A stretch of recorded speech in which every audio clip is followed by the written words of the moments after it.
C'est quand la dernière fois que tu t'es arrêté, tu as pris le temps de savourer, ne serait-ce que 10-15 secondes, de savourer un moment positif.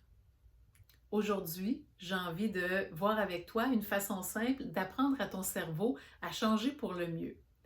C'est-à-dire comment, à partir d'expériences qui sont positives et qui sont fugaces, comment transformer ça en ressources psychologiques durables, comme par exemple la résilience, la gratitude. Je me présente, Diane Robin, je suis coach et formatrice. Je suis ta meilleure alliée pour développer résilience et bien-être. Ma mission profonde, c'est d'aider les gens à découvrir c'est quoi les facteurs de résilience et de bien-être et comment mettre en application des stratégies simples pour les développer dans notre vie. Parce que je pense que quand on est capable de s'épanouir individuellement, on est capable de faire en sorte qu'on a une société qui, elle aussi, s'épanouit dans son ensemble. On vit tous des expériences positives et en fait, même si notre cerveau s'arrête davantage à ce qui est négatif, dans nos journées, en général, on vit plus de moments positifs que de moments négatifs. On vit tous des moments positifs dans nos journées. Ça peut être des petites choses comme quelqu'un qui nous tient la porte, quelqu'un qui nous fait un compliment. Ça peut être aussi d'aller passer un bon moment avec des amis.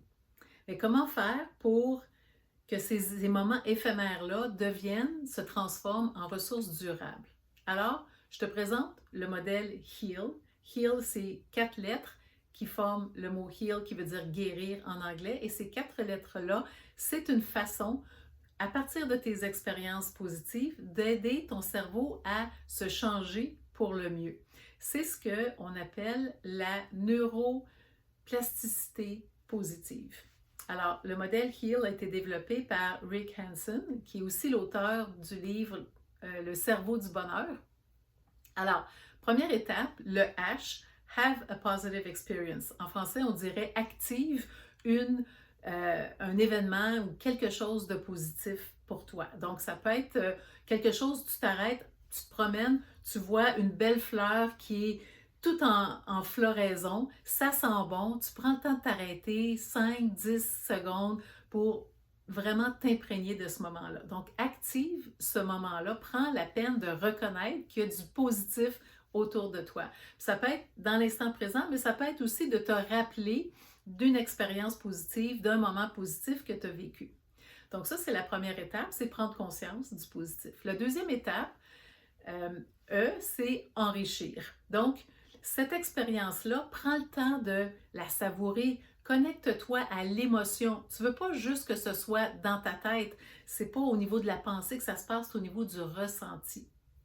Alors, pour enrichir l'expérience, tu peux la faire durer un peu plus longtemps.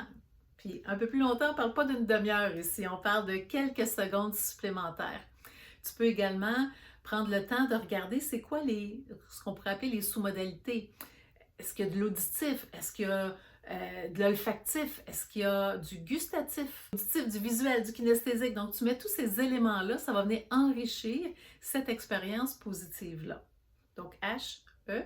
Le A, c'est pour l'absorber.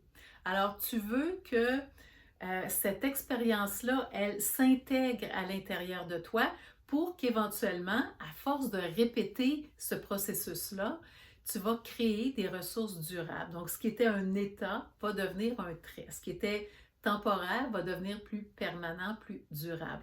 Donc, absorber. Il faut déjà avoir l'intention de l'absorber, l'intention de « OK, je veux vraiment que ça s'intègre à l'intérieur de moi ».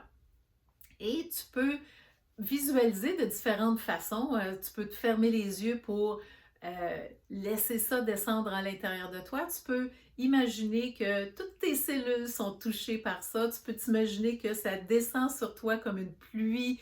Peu importe la façon, mais tu veux que l'expérience positive entre à l'intérieur de toi. Donc ça, c'est les 3 étapes qui sont celles que tu voudrais répéter le plus souvent. Maintenant, il y a une 4e étape qui est une étape qui est optionnelle et c'est le lier. Donc, l'idée, c'est de lier cette expérience positive-là avec une expérience négative. Évidemment, si tu commences, je t'invite à commencer, si tu veux lier quelque chose, à commencer avec quelque chose de léger. Commence pas avec l'événement négatif le plus intense de ta vie. Commence avec quelque chose de simple. Mais l'idée, c'est d'aller Faire se fusionner l'événement positif avec l'événement négatif, ça ne va pas changer le côté négatif, ça ne va pas changer ce qui est arrivé. Ce que ça peut faire, c'est qu'éventuellement, ça va diminuer un peu l'impact de cet événement-là.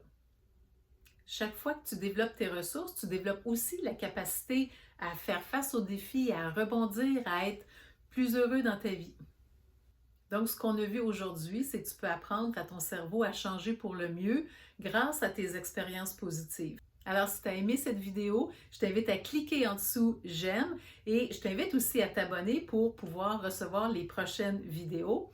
Et si tu as aimé le contenu de cette vidéo, que tu aimerais aller plus loin dans le développement de ta résilience et de ton bien-être, je t'invite à télécharger mon outil gratuit. Tu vas trouver le lien directement dans le texte de la vidéo. Donc, encore une fois, clique sur j'aime, abonne-toi et également télécharge mon outil gratuit. Alors, je te souhaite une bonne journée.